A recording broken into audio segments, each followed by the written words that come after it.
Olá, povo de Deus! Estamos iniciando a nossa live das 20 horas em ponto.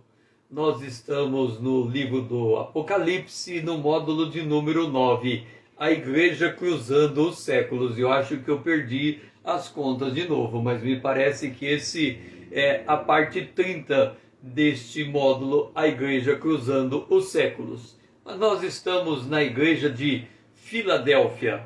Nós vimos o conteúdo da carta da igreja que Jesus escreveu para Filadélfia e também vimos a relação entre a parábola de Mateus capítulo 13 com a igreja no Apocalipse.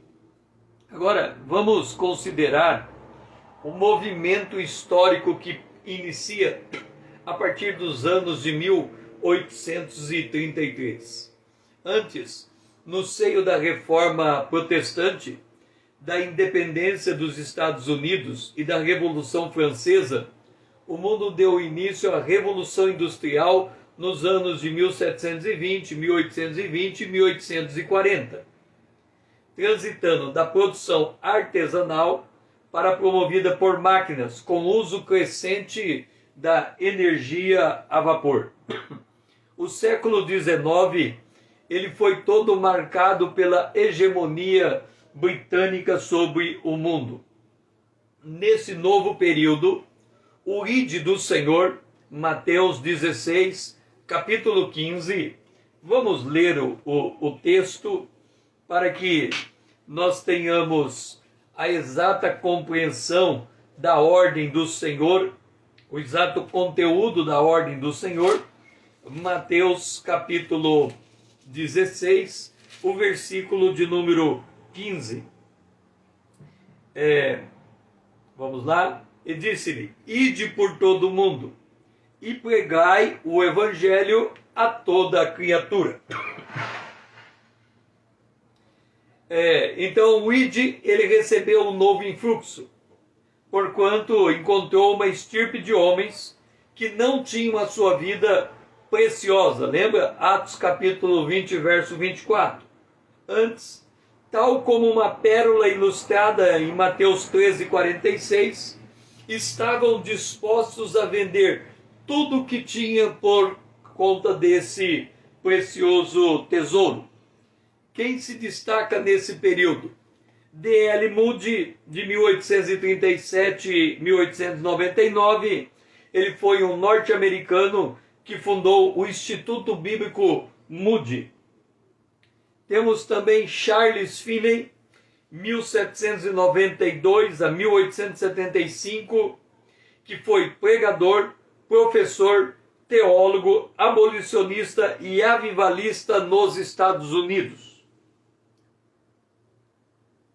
Charles Finney, ele introduziu um novo conceito de despertamento nos Estados Unidos. Qual foi esse conceito? Cabia ao indivíduo gerar a sua própria conversão. Vamos ver a base bíblica de Charles Finney em Ezequiel capítulo 18, o versículo de número 31. Ezequiel 18, vamos lá, 18:31. Lançai de vós todas as vossas transgressões com que transgrediste, e criai em vós coração novo e espírito novo. Pois, porque morreríeis, ó casa de Israel? Deixe-me colocar algo a respeito da doutrina na Bíblia. Ezequiel, Charles Finney, ele está pegando Ezequiel e diz assim: criai em vós coração novo. Então ele está aqui com Ezequiel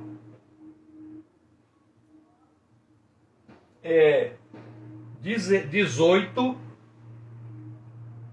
Ezequiel 18, versículo número 31.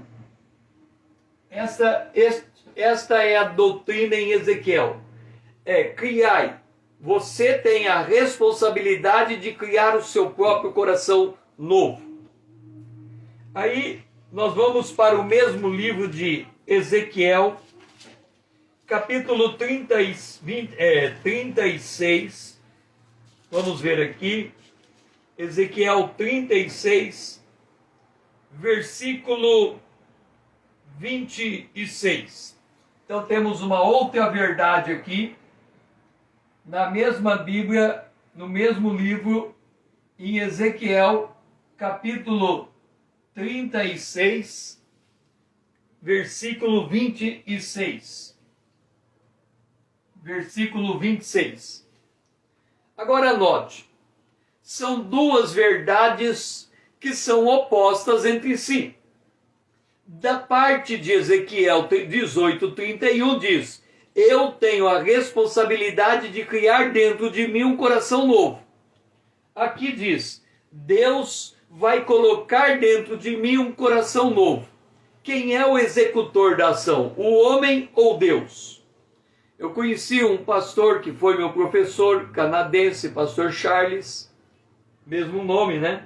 Pastor Charles, e ele diz assim: a verdade de Deus são duas retas paralelas que se encontram no infinito.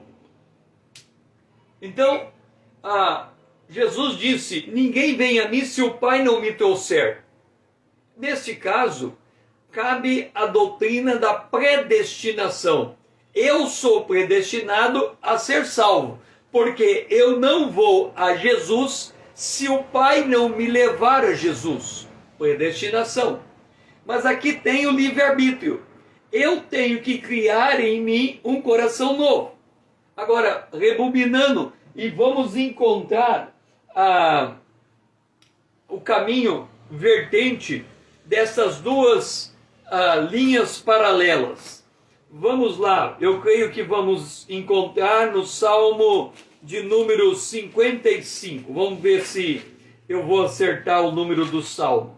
Salmo de número 55. Não, 53, 56, 56 não, 51. Salmo 51, versículo 10. Vamos colocar nessa vertente aqui o Salmo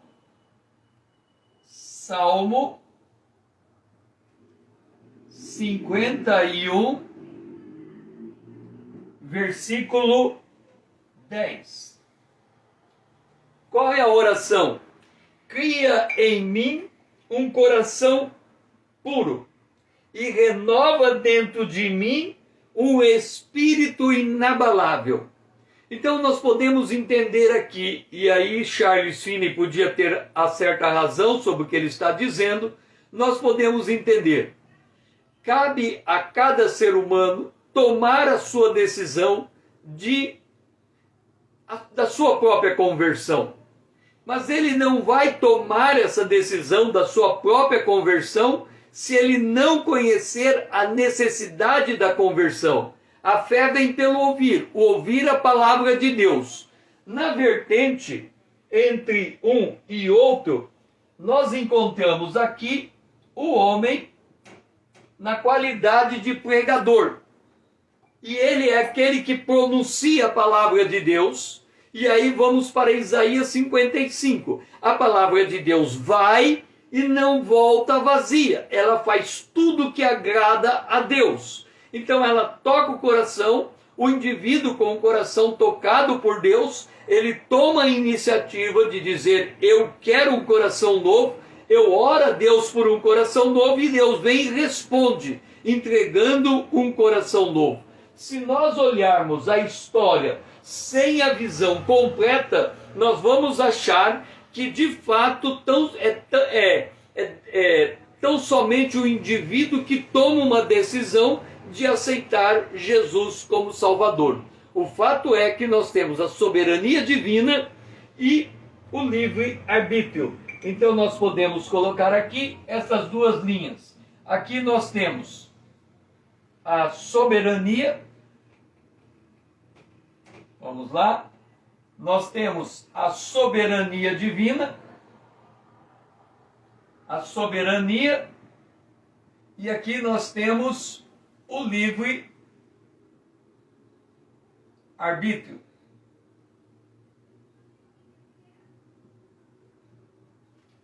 Então, se você entende que é da alçada do homem executar o seu livre-arbítrio para aceitar Jesus, é da alçada do homem. Se você entende que é da soberania divina levar o indivíduo à conversão, é da soberania divina. Mas a figura do pregador vai estar lá na ponta, clamando, obedecendo a ordem de Jesus, ide por todo mundo, pregai o evangelho a toda criatura. Então a palavra de Deus vai, não volta vazia e faz o que lhe apraz. Mas Charles Finney tinha essa visão.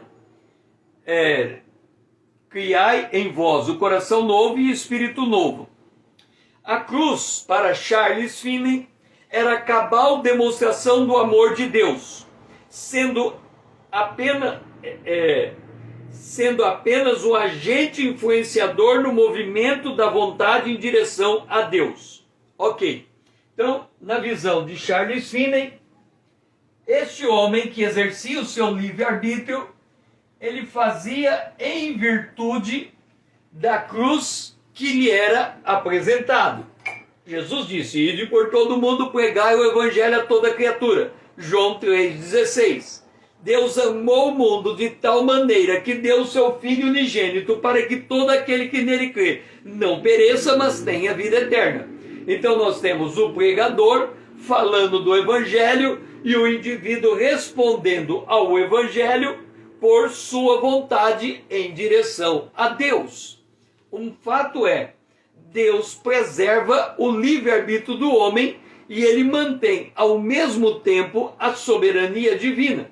São duas verdades que andam em paralelo, que somente quem olha lá num ponto infinito percebe que as duas linhas se fundem em uma única linha, que é a linha da glória de Deus. A ênfase de Charles Finney era na tomada de decisão pela fé privada e pessoal. De tal forma, ele ressaltou tanto isto, que essa tomada de posição de Charles Finney fez com que a fé pessoal do indivíduo suplantasse a fé compartilhada entre a comunidade de crente. Deixe-me dizer uma coisa para você. Quando nós falamos do Evangelho, o Evangelho ele tem uma grande amplitude. Nós, olhando para as parábolas, e aqui nós estamos na parábola da pérola, o Evangelho ele apresenta, primeiro, um grande tesouro, que alguém descobre esse tesouro, e ele vende tudo o que tem para ter esse tesouro. Depois, uma pérola de grande valor, que o mercador também vende tudo o que tem, porque ele buscava aquela pérola de grande valor. Observa, quando nós lemos a parábola, a parábola do tesouro, esse grande tesouro, ele estava em um campo. Jesus diz, nas parábolas anteriores de Mateus capítulo 13, que o campo é o mundo. O campo é o mundo. O homem que encontrou o tesouro e que pagou tudo por ele, este homem que tem um campo, o campo é o mundo, mas ele vai comprar o campo. De quem que ele vai comprar o campo? Não é de Satanás. Por quê? Porque Satanás, ladrão vem para roubar, matar e destruir. Então Satanás jamais poderia ter um campo para vender. Jesus vem comprar o campo de Deus, o Pai. Como assim Deus, o Pai? Quando Adão e Eva, Adão e a mulher, a varoa, foram colocados no jardim do Éden, Deus disse: se vocês comerem, vocês morrem. Eles comeram, eles morreram, o pecado entrou no mundo e do pecado a morte.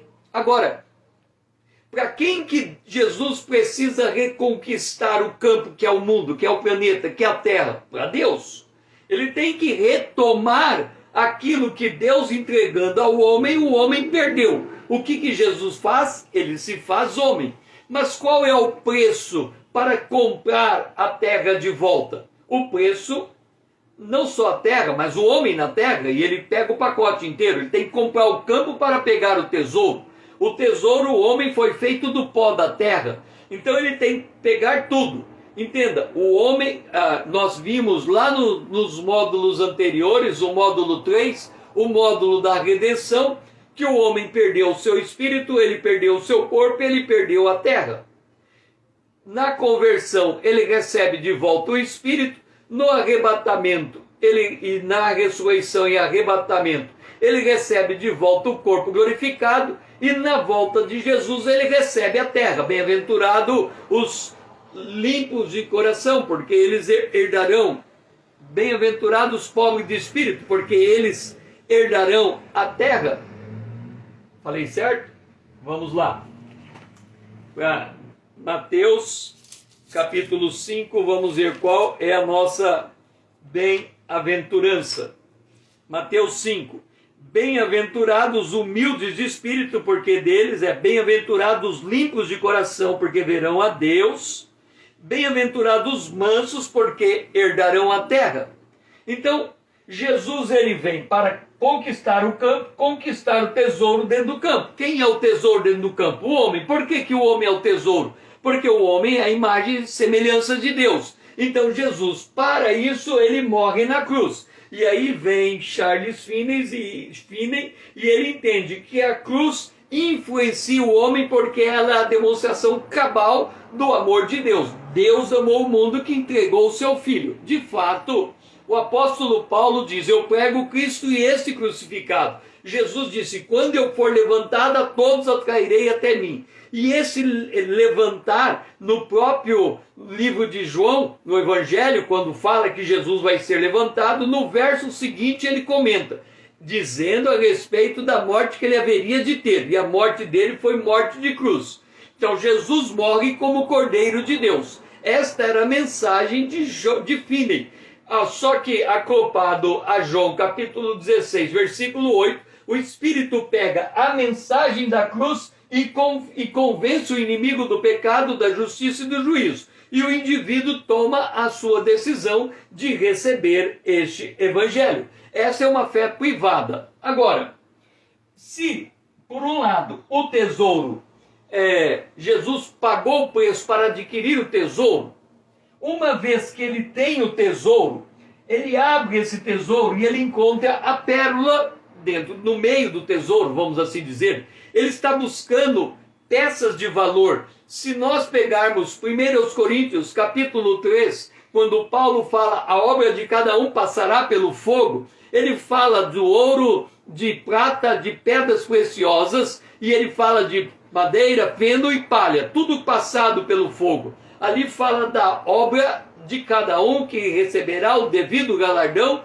pela obra praticada por meio do corpo. Então, a pérola, quem é a pérola?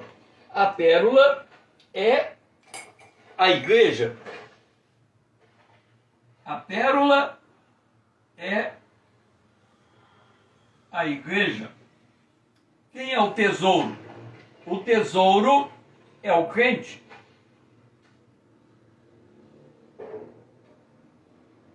Agora, se nós pararmos, e aí muitos erram nesse ponto do evangelho, se nós pararmos no tesouro, então nós nos individualizamos. Eu estou salvo.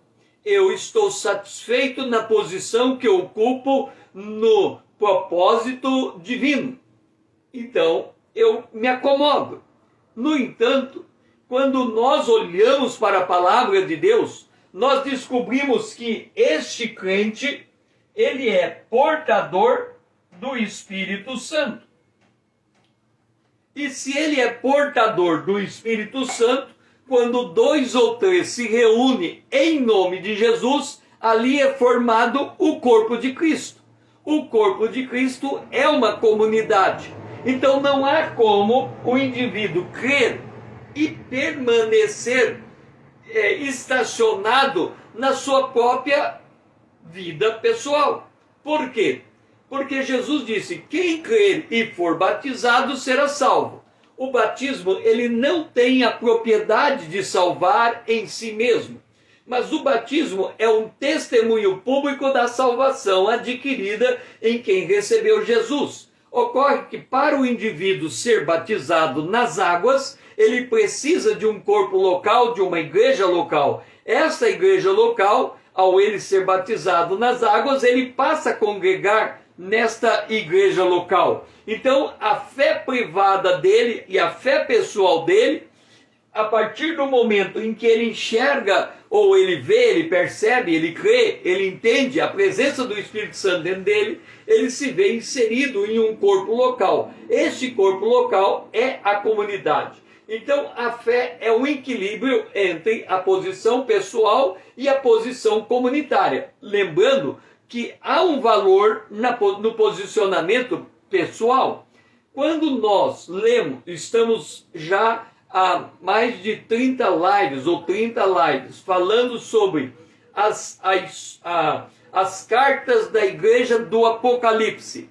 O que fica marcado em todas essas cartas é a responsabilidade de cada indivíduo em perceber o joio no meio do trigo, se firmar no trigo e rechaçar o joio, não se deixar levar pelo joio, porque todas as vezes que o trigo se deixa levar pelo joio, Jesus vem e diz: arrependa. Ele não só dá uma palavra uma nota de arrependimento para o trigo voltar a ser trigo, porque ele não perde a sua natureza, mas ele tem que voltar à sua identidade, como também ele tem que chamar o joio ao arrependimento, mas ele fala: o joio acaba amando tanto a sua prostituição que não volta ao arrependimento, ele segue o seu curso. Dora, seja bem-vindo.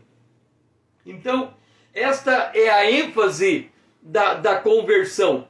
Você é primeiro um tesouro em si mesmo, crente, mas por ter o Espírito, você pertence a uma comunidade que é a igreja. No início do século XX, instaurou o movimento pentecostal. Esse movimento enfatizou a necessidade da experiência direta e pessoal com Deus através do batismo do Espírito Santo. Na década de 50, de 60, de 70, até a década de 80, se ouvia muito entre aqueles que estavam no movimento pentecostal que só tinha o Espírito Santo aquele que era batizado no Espírito Santo.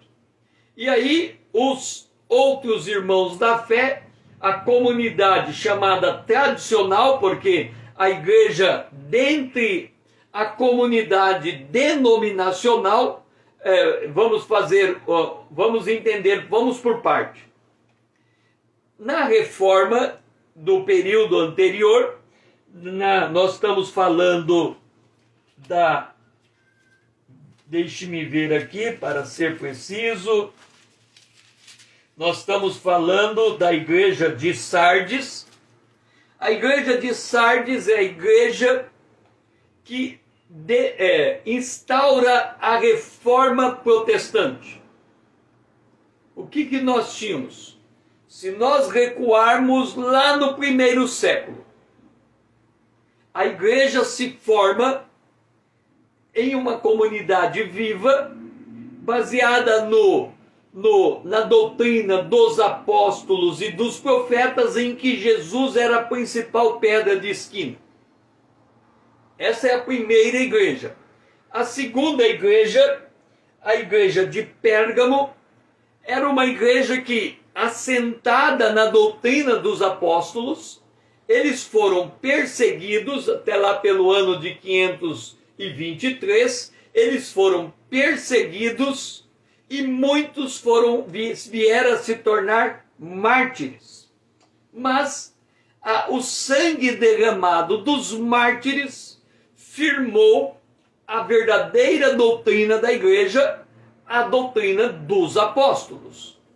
Depois, a igreja seguinte, a igreja de Tiatira, 523 até, vamos lá, o ano de 1523 até o ano de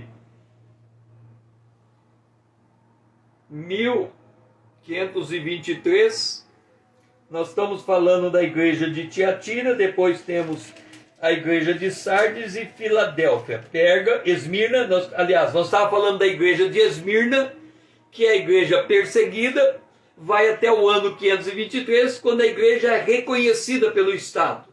A partir do momento que a igreja é reconhecida pelo Estado, nós passamos pela igreja de Pérgamo e depois pela igreja de Tiatira.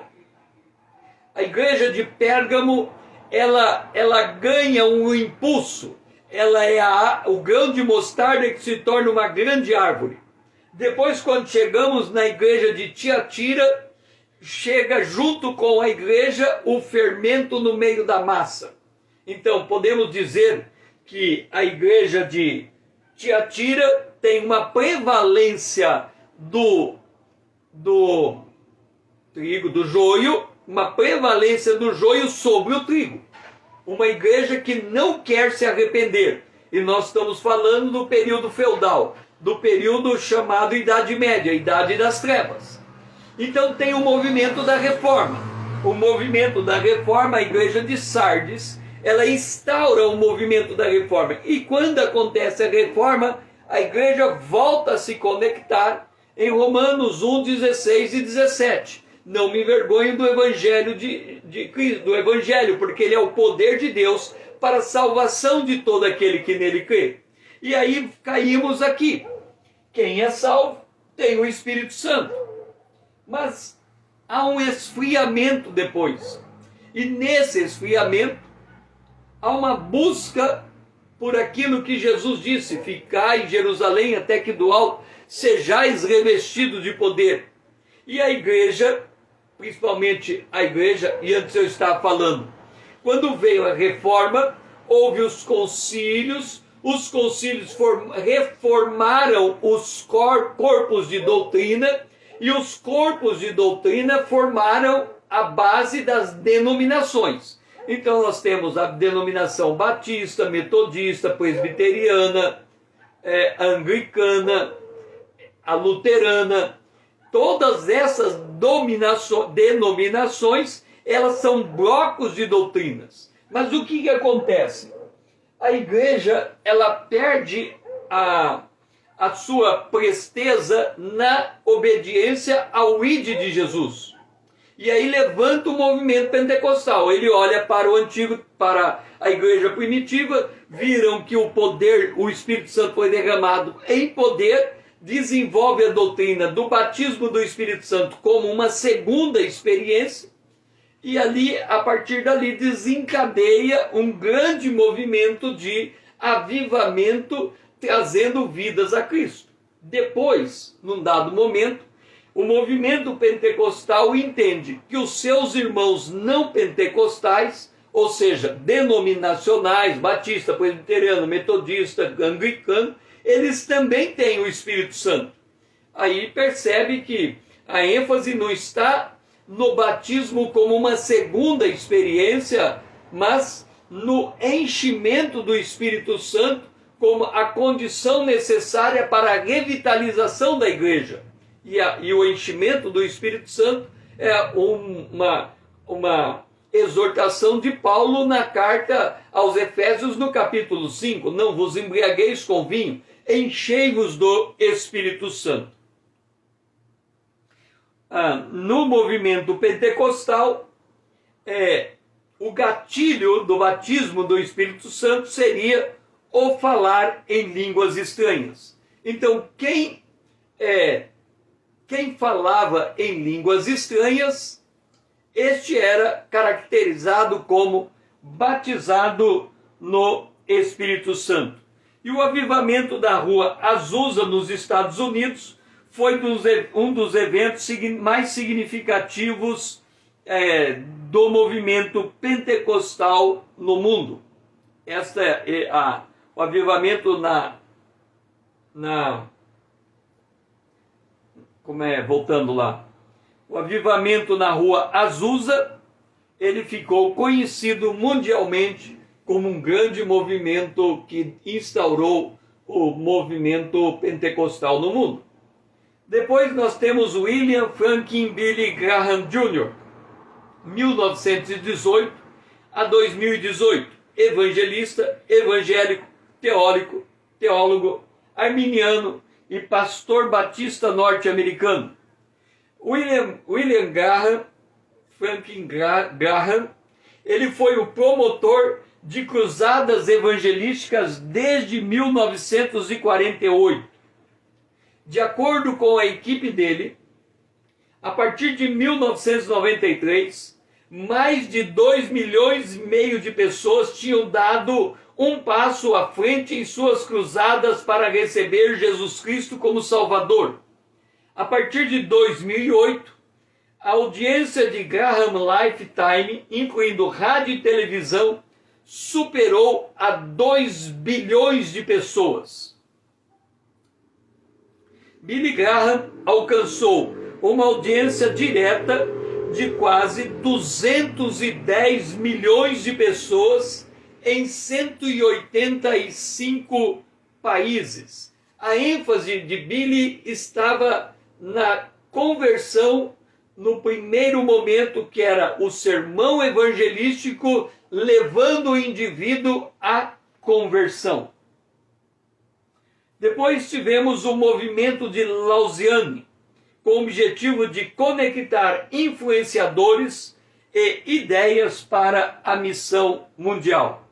Billy Graham, ele foi o promotor inicial desse movimento de Lausanne, buscando conectar líderes com o propósito de criar laços de amizade, oração, estudo, parceria e esperança. O movimento de Lausanne, ele tem mais de 30 redes temáticas diferentes, cada uma liderada por um catalisador de Lausanne e focada em uma oportunidade ou desafio missionário.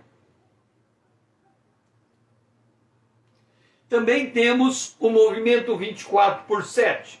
Nós temos David Yong Cho, pastor da igreja do Evangelho Pleno de Odo em Seul, Coreia do Sul. Ele iniciou um monte de oração em que esse monte de oração eles oram 24 horas por dia.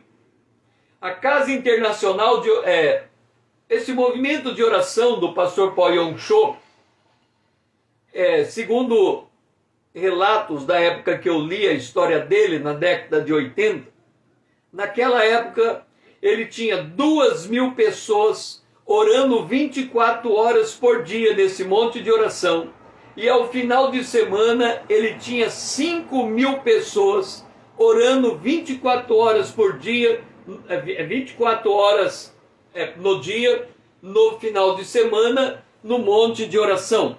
Na Coreia, é comum, na Coreia do Sul, eles acordarem na madrugada, passarem a madrugada orando e ir para o trabalho na sequência. Uma outra característica desse movimento de oração instaurado pelo pastor David Yong Cho, ele conta isso na década de 80, ele dizia que para cada hora de pregação dele lá na Coreia do Sul, em Seul, na capital, para cada hora de pregação, ele precisava de 1 hora de oração. Nos Estados Unidos, para cada hora de oração, cada hora de pregação, ele precisava de 2 horas de oração. E quando ele ia pregar no Japão, para cada hora de pregação, ele precisava de 5 horas de oração. Então daí dá para a gente ter uma noção da conexão e da importância da oração para o crescimento da igreja. Na década de 80, a igreja do pastor Yong-cho, a igreja local, a igreja sede em Seul, tinha em torno de 800 mil membros, distribuído em células. Então era uma igreja extremamente dinâmica e continua sendo até os dias de hoje, mas os meus dados são da década de 80, depois eu não tive mais. Eu tive um acesso da literatura dele, que ele escreveu um livro aos 80 anos de idade, mas ele não trata muito de números nesse livro do tamanho do rebanho que estava sob a direção dele. Um detalhe interessante que ele trata nesse livro ele fez uma afirmação que, na hora que ele fez a afirmação, eu falei, mas como? Ele disse assim que durante toda a jornada dele, desde 1970, ele começou lá pela década de 50, mas toda a jornada de vida dele, ele disse assim, eu nunca dormi cansado. Então imagina, um homem que tem uma igreja com 800 mil membros, como é que um homem desse consegue fazer uma declaração como esta? Eu nunca dormi cansado.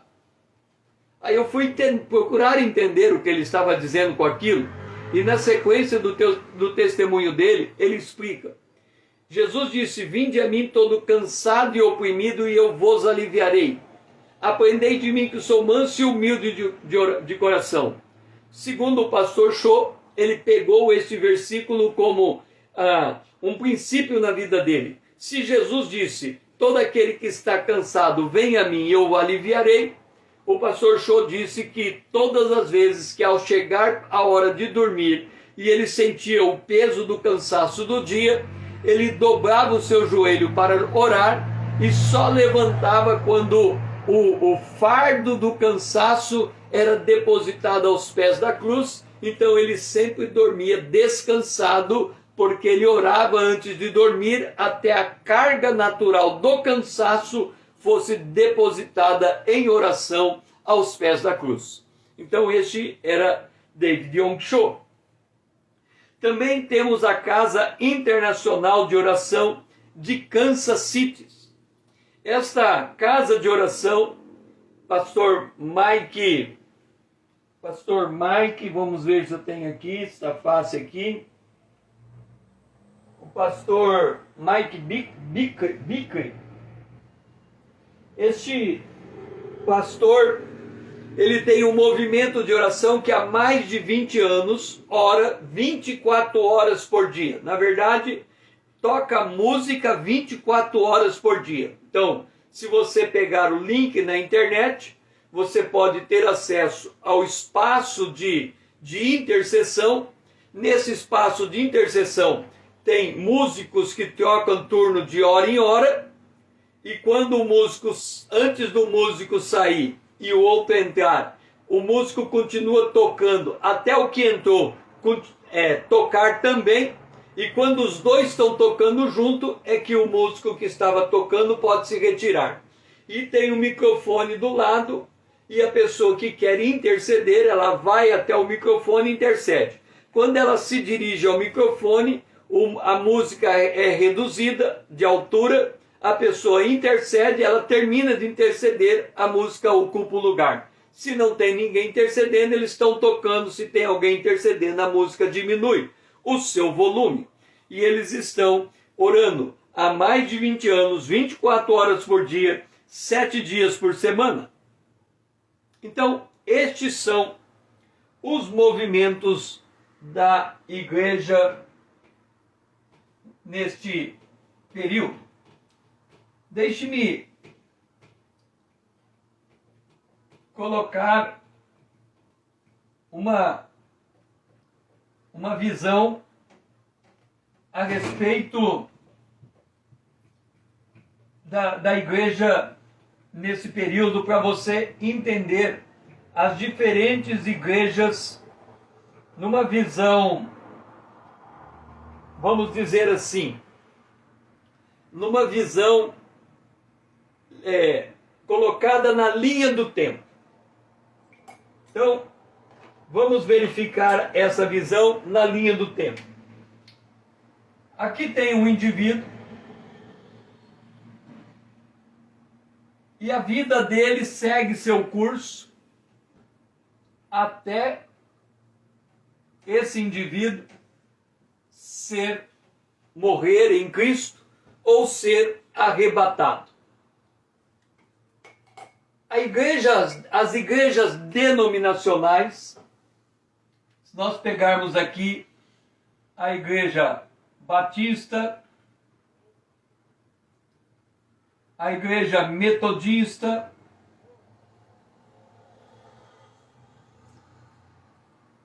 a igreja presbiteriana,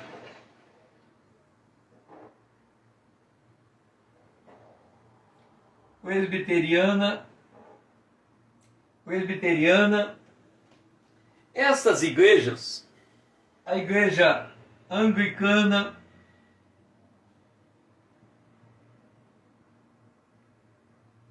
elas são igrejas denominacionais. Se nós olharmos a ênfase do ministério dessas igrejas, elas pregam o evangelho para o indivíduo tomar uma decisão acerca de Jesus e passar a congregar na igreja, sendo batizado em nome do Pai, do Filho e do Espírito Santo. Então, essas igrejas aqui, elas, podemos dizer, elas estão na porta. Lembra que Jesus disse acerca da igreja de Filadélfia: vocês têm uma porta aberta. Vocês têm uma porta aberta, apesar da pouca força de vocês. Então, essas igrejas, elas têm a porta. E a porta tem o batismo. E o batismo é o meio pelo qual o indivíduo passa a congregar numa igreja local, dando testemunho da sua conversão. Aí, nós temos aqui, depois desse movimento, nós temos o movimento pentecostal.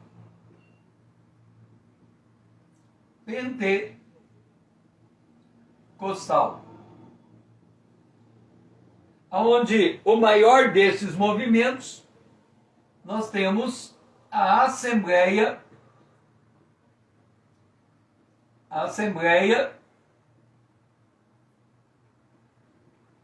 de Deus. A Assembleia de Deus. O que eles preconizam? Esse indivíduo que passou pela porta, ele tem que ser revestido de poder. Este poder para eles é ser cheio do Espírito Santo. E aí, com falar em línguas. O que eles fazem então? Eles não pegam quem está na igreja para levar ao batismo. Isso seria proselitismo. Não, eles vão lá, eles pegam a porta, ou seja, pregam o evangelho para o indivíduo se converter e levam o indivíduo a receber o poder falando em língua. Mas depois que o indivíduo chega nesse estágio, vamos assim dizer, falando em língua, ele para ali. Ou ele volta para trás no sentido, não é voltar no sentido de perder a fé, ou ele volta para trás para alcançar vidas para Jesus até levar a sua experiência, ou ele fica com a sua própria experiência. Então podemos dizer que o movimento pentecostal, ele avançou um ponto a mais. Ele diz, olha, Você aceitou Jesus? Aceitei. Agora você precisa ser cheio do poder de Deus. Ponto. Este que está cheio do poder de Deus, levando em conta a sua experiência de novo nascimento, ele traz alguém para a posição em que ele se encontra. Depois nós tivemos o movimento neopentecostal. Neopentecostal. O que o movimento neopentecostal vem dizer? Ora, você já passou pela porta, você é batizado. Você já passou pelo estágio do poder, você tem o Espírito Santo, você está cheio do poder. Só que a sua vida, ela não está no testemunho adequado. Então ele vem aqui e fala, olha, você tem que melhorar o seu testemunho. O seu testemunho.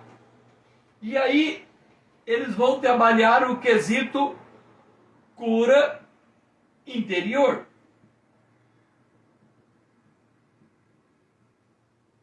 É como se tivesse dado um passo a mais. Você já se converteu, você precisa agora de poder, você recebeu poder, mas não está dando testemunho condizente com o poder, você precisa passar por um processo de cura interior. E aí o que acontece? Uma pessoa curada, ela pode estacionar ali. Ora, se eu tenho a porta, batismo, o poder, que é cheio do Espírito Santo, e o testemunho, que é uma vida íntegra e uma vida curada, o que falta para a igreja? Qual seria então o passo seguinte da igreja? O passo seguinte da igreja seria ela se preparar como noiva. Por quê? Porque a noiva e o Espírito Santo diz: vem, ó Senhor Jesus. Então esse seria o estágio final da igreja. A igreja que está preparada para o arrebatamento, que é equivalente à igreja de Filadélfia. Porque tem pouca força, eu te guardarei da hora da provação que há de vir sobre todo o mundo. Então, quem é essa igreja?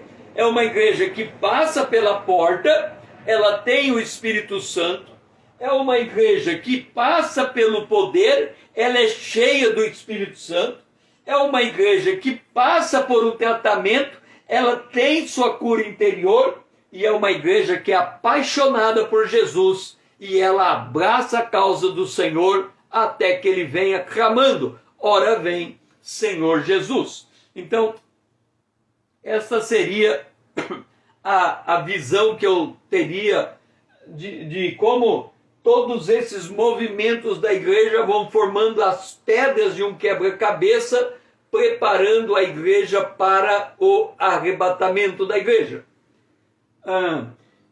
Seguindo o movimento da revelação, nós temos a igreja de Laodiceia. A igreja que nem é fria e nem é quente. E aí nós temos uma era de apostasia. Esta era de apostasia, ela tem conexão com a parábola da rede. Então, aqui nós temos um quadro retratando a igreja de Filadélfia, e depois nós chegamos na igreja de Laodiceia. Aqui vamos observar o seguinte: tanto a igreja de Filadélfia quanto a igreja de Laodiceia, nessa perspectiva histórica, elas coexistem no mesmo período histórico. Assim, ou uma igreja é semelhante à de Laodiceia, ou ela é semelhante à de Filadélfia.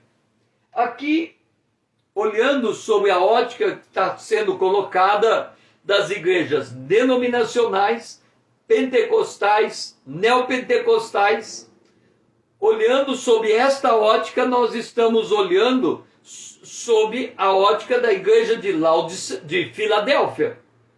Por quê?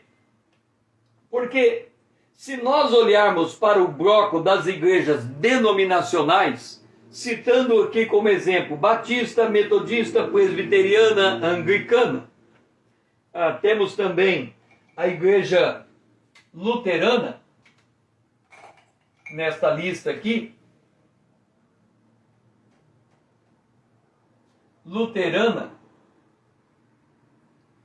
Como é que nós devemos enxergar estas grandes igrejas denominacionais?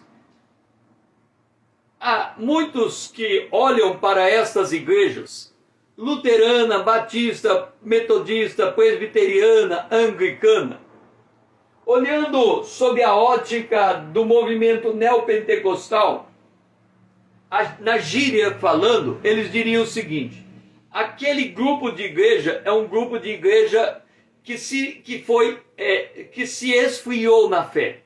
Essa seria a visão que muitos têm destas igrejas denominacionais. Eles esfriaram na fé, a igreja parou de crescer.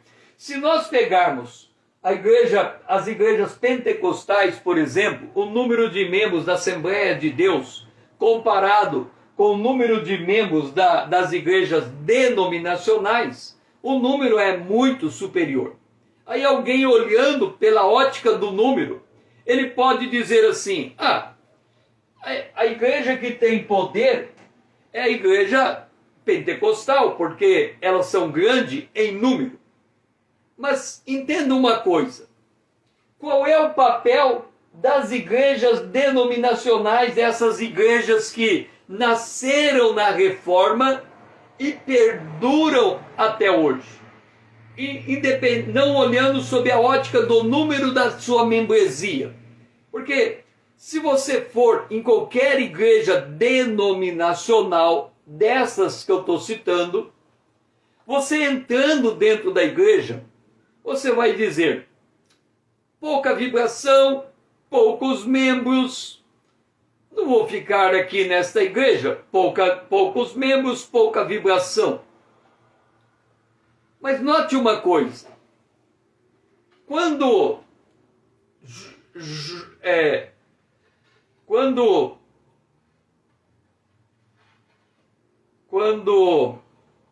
vamos lá,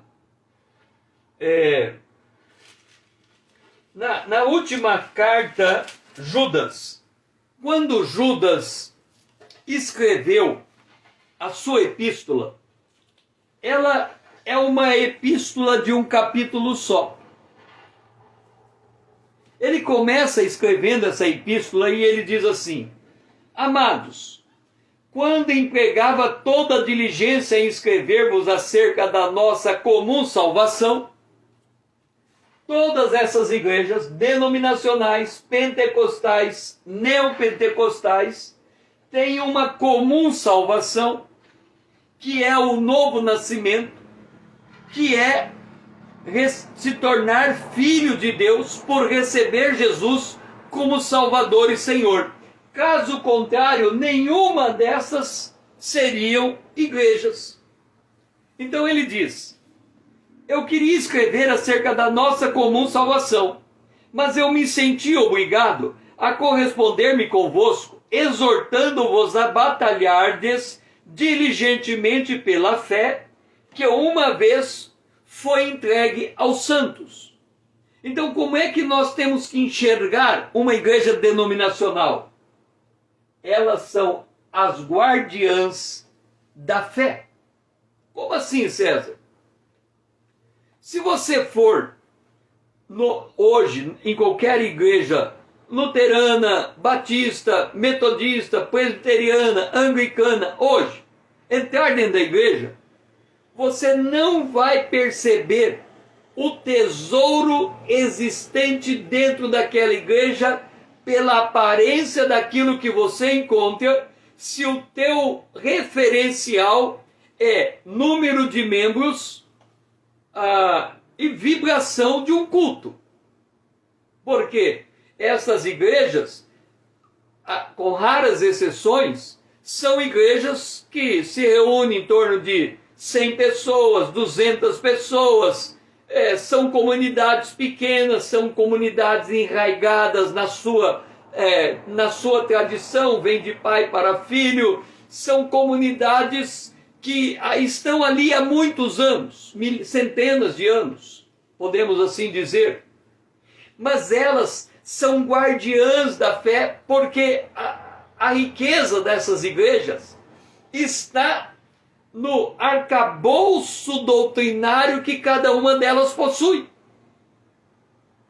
E o arcabouço doutrinário de cada uma dessas igrejas, se você pegasse a sua Bíblia para estudar e fosse escolher qualquer uma dessas igrejas, vamos supor Batista, e você chegasse numa biblioteca teológica e dissesse assim para o bibliotecário: desce todos os livros da fé batista, eu creio que você teria que passar o resto da sua vida estudando para compreender a profundidade da doutrina batista. Você teria que pedir uma sobrevida para estudar toda a doutrina luterana, ou toda a doutrina presbiteriana, ou toda a doutrina metodista. A riqueza de conteúdo é tão grande que nós teríamos que gastar o restante da nossa vida para conhecer a riqueza.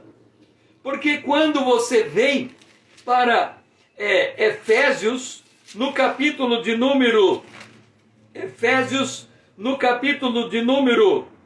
3, o apóstolo Paulo fala assim: por esta causa me expus de joelho diante do Pai, de quem toma o nome de toda a família do céu como sobre a terra, para que, segundo a riqueza da glória, vos conceda que sejais revestido com poder mediante o Espírito, mediante o homem interior, e assim habite Cristo no vosso coração.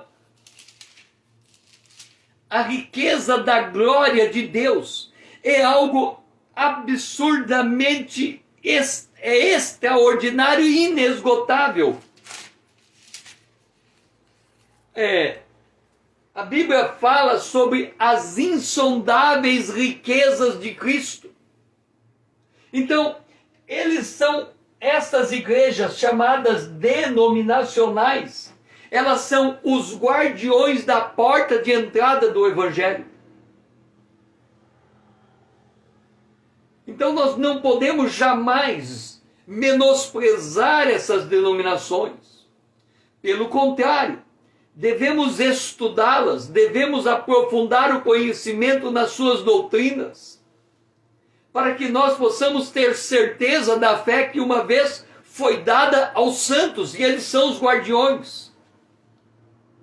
As igrejas pentecostais, elas são os guardiões do poder de Deus. Jesus disse: vocês erram por não conhecer as Escrituras e nem o poder de Deus. Neste lado você conhece as Escrituras, neste lado você conhece o poder, a dinâmica do poder, a intensidade do poder, o transformar do poder. E neste lado você vai encontrar nas igrejas neopentecostais o poder e as Escrituras traduzidas em ação. Então tem metas, tem objetivo, tem plano estratégico, tem organização, tem rapidez. São as neopentecostais. Elas procuram trazer essa riqueza e potencializar em planos de ação com o mesmo propósito de alcançar vidas. Então, no fritar dos ovos, o que nós encontramos nas diferentes igrejas é aquilo que o apóstolo Paulo diz dele, quando ele fala: eu prego todo o conselho de Deus. Para nós conhecermos todo o conselho de Deus, nós teríamos que conhecer a teologia de cada uma dessas igrejas. denominacionais, pentecostais, neopentecostais, conhecer a história, para que nós pudéssemos entender, vamos dizer, a completitude do Evangelho, o que é muito mais do que o tempo de vida de um homem permite, porque para nós conhecermos com propriedade cada doutrina dessas igrejas, nós teríamos que compreendê-la primeiro individualmente, cada doutrina, e só depois da compreensão individualizada de cada corpo de doutrina de cada denominação, nós poderíamos fazer o estudo comparativo de todas as doutrinas até chegar na grande doutrina da palavra de Deus. Isso não é tarefa nem para um homem nem para uma geração. É por isso que quem nasce numa igreja, ele acaba terminando seus dias nesta mesma igreja, porque o volume de doutrina que dá sustentação à sua fé é tão grande que ele não sente necessidade de transitar para uma outra igreja denominacional. Eu estou aqui concluindo com essas palavras para que você possa entender que quando eu estou falando o joio e do trigo, eu não estou falando das igrejas nesse sentido em que está colocado aqui atrás, porque elas têm o seu papel para manter a fé do povo de Deus viva. Eu estou falando do joio que se intromete no meio dessas igrejas para tentar trazer a doutrina de nicolaítas e traduzir o mando da liderança sob a ótica do governo humano e não das doutrinas da igreja a que ele próprio está submetido. Porque as doutrinas de uma igreja acabam sendo maior do que a própria igreja, visto que o indivíduo sozinho, ele não consegue, no seu crescimento intelectual, teológico, espiritual, traduzir o conjunto de todas as doutrinas da denominação a qual ele pertence. O homem individual, o indivíduo local, acaba sendo menor do que o conjunto das doutrinas da igreja que ele está. Então, quando nós vamos estudar a igreja, nós não podemos estudar a igreja pela ótica do indivíduo que está representando ela naquele momento histórico, mas pelo conjunto de doutrinas que forma aquele corpo local, aquele corpo denominacional, que é um conjunto de corpos locais que se submete ao mesmo corpo de doutrina numa amplitude maior. E assim nós terminamos a nossa live de hoje com a igreja de Filadélfia, e a próxima live nós vamos entrar na igreja de Laodiceia. Foi muito bom ter você aqui junto comigo, Dora. Foi muito, e que nós possamos voltar amanhã às 20 horas em ponto, se o Senhor assim nos permitir. E se você não é ainda inscrito no meu canal aqui no Instagram e no YouTube, venha se inscrever comigo. Se você já está inscrito, mande este vídeo no aviãozinho para todos, nos ajudando a despertar o povo de Deus nesta última hora. E eu peço que vocês estejam orando por esse ministério para que ele possa crescer no poder de Deus. Que o Senhor seja louvado e que você tenha um restante de dia abençoado na presença de Deus.